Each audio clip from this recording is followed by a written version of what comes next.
Ada orang dia mimpi ular kejar dia. Ada orang dia mimpi dia menyusukan bayi.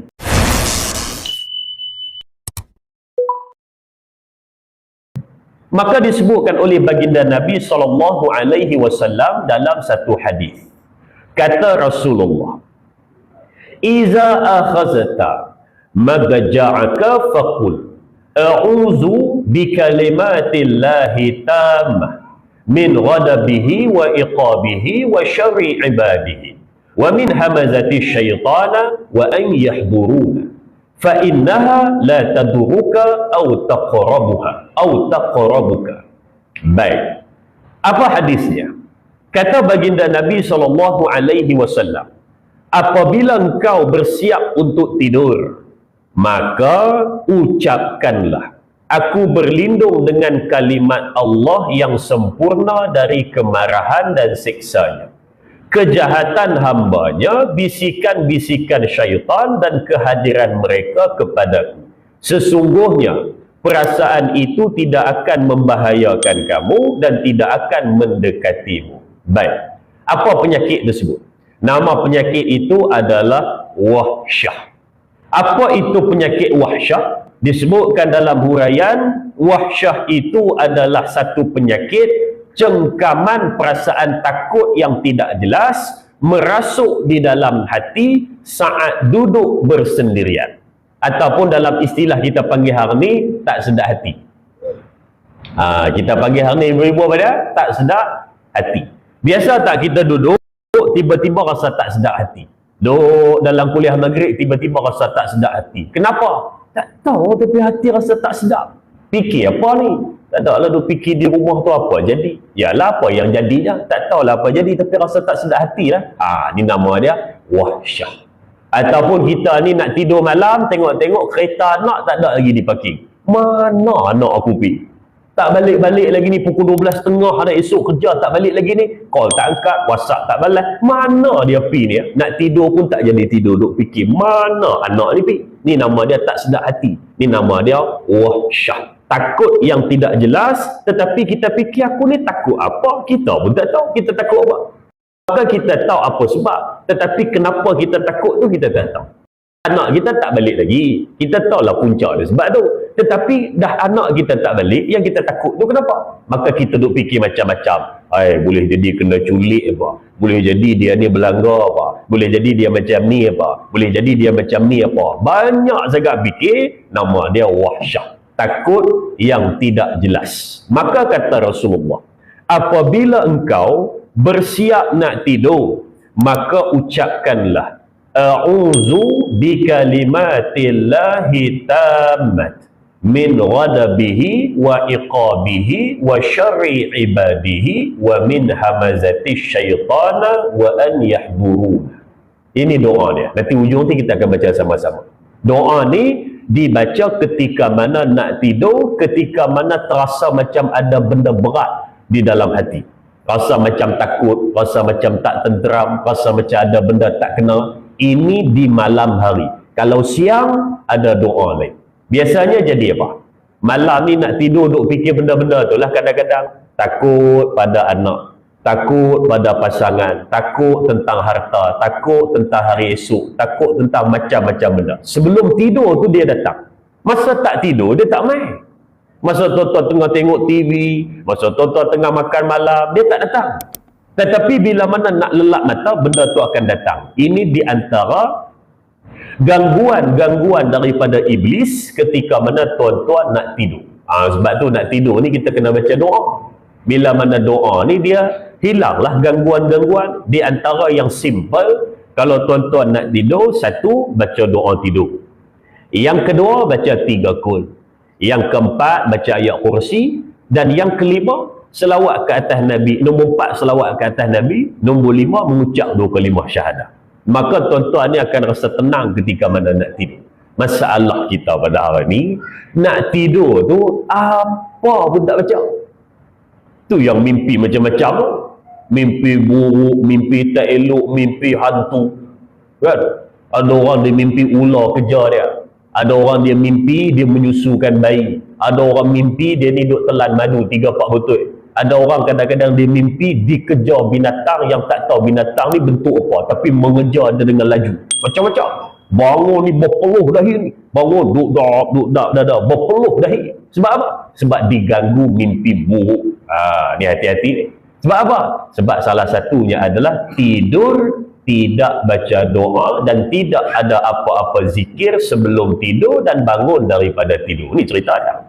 Maka lepas ni kita ubahlah. Kita tidur tu pastikan dalam keadaan baik dan bangun pun dalam keadaan yang baik. Barulah tidak diganggu dengan mimpi-mimpi yang buruk dan gangguan-gangguan daripada iblis ketika mana kita tidur. Maka bila mana saya sebut tadi, nak tidur saja benda-benda tu akan datang. Maka menyebabkan hati kita rasa takut nak tidur sebab ada benda yang belum selesai dalam fikiran kita. Baik.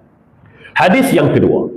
Kami meriwayatkan dalam kitab Ibnu Sunni dari seorang sahabat Nabi namanya Bara' bin Azib.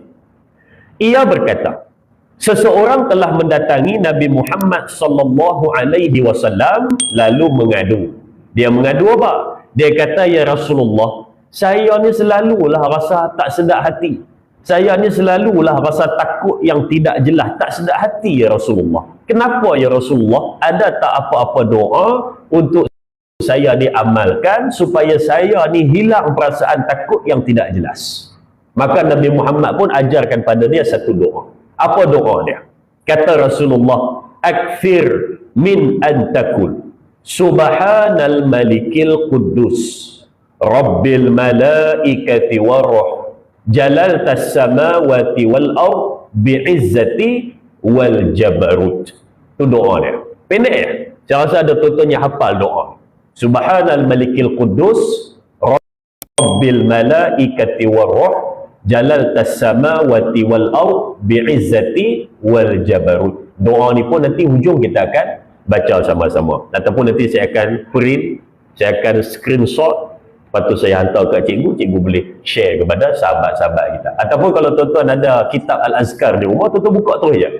Nak sebut muka surat, takut cetakan kita tak sama. Tapi tuan-tuan cari je doa orang yang mengalami penyakit wahsyah ataupun takut yang tidak jelas. Pada fasal dalam bahagian zikir dan juga doa. Baik. Asal tak? Belum nanti Azam beritahu. Baik. Balik kepada tadi. Orang tadi tu, dia sebut pada Nabi Muhammad, saya sering mengalami takut yang tidak jelas. Lalu Nabi kata, baca doa tadi. Dia baca doa tu 3 kali, rasa takut tu hilang. Rasa takut tu, dia hilang daripada dalam hati dia. Maka benda dua doa pada malam ni boleh kita amalkan kalau tiba-tiba rasa perasaan takut tak jelas tu datang. Baik. Satu saya tambah. Doa yang kedua ni, juga tuan-tuan boleh baca ketika mana tuan-tuan teringat sesuatu tentang orang yang tuan-tuan sayang. Contoh, itu anak perisa, hari tu perisa tak beri SPM. Tuan-tuan duduk di rumah tengah buat kerja ataupun di tempat kerja, tiba-tiba teringat anak kita. Boleh jawab ke tidak dia ni? Hal ni adalah subjek yang paling killer sekali pada dia ni. Hal ni subjek paling dia takut ni. Dia boleh jawab ke tidak? Minta-minta lah, dia boleh jawab. Maka ibu atau ayah doakan pada anak tersebut. Di antara doanya hal ni. Tuan-tuan teringat saja pada anak tersebut, doa. Bismillahirrahmanirrahim. Subhanal malikil quddus rabbil malaikati waruh jalaltas samawati wal ard bi'izzati wal jabarut. Lepas habis je tuan-tuan baca yang tu, niatkan dalam hati, ya Allah, anak aku ni dia tengah periksa. Ini subjek hak paling dia takut. Kau tenangkanlah hati dia. Minta-minta lah dia boleh jawab dengan baik, ya Allah. Mudah-mudahan lah tolonglah dia, ya Allah. Ni cara dia. Maka baca yang tadi dulu. Lepas tu tuan-tuan niat apa yang tuan-tuan hajat pada anak tersebut. Ketika mana teringat pada dia. Ataupun teringat pada isteri kita ke, suami kita ke, keluarga kita di kampung ke, teringat dan datang satu perasaan dalam hati, risau akan orang tersebut. Maka bacalah doa ini yang pendek tadi. Nanti ujung kita akan baca sama-sama. Baik. Balik kepada yang tadi tu. Apa bahayanya kalau bila mana datang penyakit wahsyah ni? Kalau tak ada bahaya, abaikan sudahlah. Dia bukan tak bahaya, dia juga ada bahayanya apabila tuan-tuan datang perasaan takut yang tidak jelas. Apa bahaya dia? Ada 3 bahaya ketika mana datang penyakit wahsyah. Kalau contoh kita ni sakit zahir. Apa penyakit zahir? Contoh kecil manis. Kita rasa takut sebab bahaya dia apa? Kalau dibiar, potong kaki. Kalau dibiar, potong habis jari. Kalau dibiar nanti melarat naik satu badan. Maka tuan-tuan pun fikir, oh bahaya ada yang ni, kena cepat ubat. Kalau pun main ni, apa nama dia? Main kurap. Main kurap yang jenis merebak gatai tak berhenti. Lagi berpeluh, lagi gatai. Maka tuan-tuan kena kurap. Bahaya dia apa ni? Nanti kulit jadi hudu. Nanti dia merebak lagi banyak. Tak selesa. Tu bahaya dia. Maka aku kena cepat ubat ni. Apa ubat dia? Tuan-tuan pergi cari daun gelenggang. Tuan-tuan daun gelenggang. Google daun gelenggang. Dia duduk di kampung banyak. Tuan-tuan tumbuk hak tu, boh garam sikit, lepas tu tuan-tuan ambil, dah siap tumbuk macam inai tu, inai dah habis tu, yang dah kita giling inai tu. Daun gelenggang tu tuan-tuan tumbuk sampai dia jadi macam inai tu, dah siap ambil tempek dekat kurap tadi tu. Mujarab, tuan-tuan try. Ni petua ketika mana kurap datang. Ataupun kena jenis, apa lagi satu tu? Kayak. Oh, kayak tu lagi bahaya. Kayak tu lagi sakit. Kan? Kena kayak ke apa, kita tahu bahaya ni, kena cepat ubat. Jadi ada pula orang dia dengar yang dia kata wahsyah ni apa bahaya dia, tak ada bahaya kot. Jadi tak payahlah kita nak hafal doa yang tadi tu, tak payahlah kita nak belajar doa hak tadi tu, bukan ada bahaya pun. Kalau datang penyakit wahsyah ni, siapa kata tak ada bahaya? Ada bahayanya apabila tuan-tuan membiarkan wahsyah ini sentiasa bersarang dalam hati, takut yang tidak jelas dan juga rasa tak sedap hati. Dibiarkan, ada bahaya. Apa bahaya dia? Nombor satu, tuan-tuan akan rasa hidup ini sentiasa tak tenang. Tak seronok hidup tak tenang. Orang lain nak happy-happy, seronok-seronok, gembira, hidup bahagia. Kita sentiasa dalam keadaan tak tenang. Tuan-tuan, kalau tuan-tuan biar hidup kita sentiasa dalam keadaan tak tenang, wajah kita akan menua 5 ke 10 tahun daripada usia. Tu bahaya tu. Umur 30, muka dah 42. Umur 50, tapi muka dah 70. Dia menua lebih daripada umur. Sebab sentiasa stres. Macam mana? Hormon-hormon hak cantik-cantik tu nak dirembeskan. Sebab kita sentiasa berada dalam keadaan stres. Cuba tuan-tuan tengok orang yang jenis happy je. Kita tanya, umur berapa ni? Saya kat 70 dah. Biar betul. Muka nampak macam 45. Dia tunjuk IC, sungguh 70 lebih. Sebab apa? Sentiasa ceria.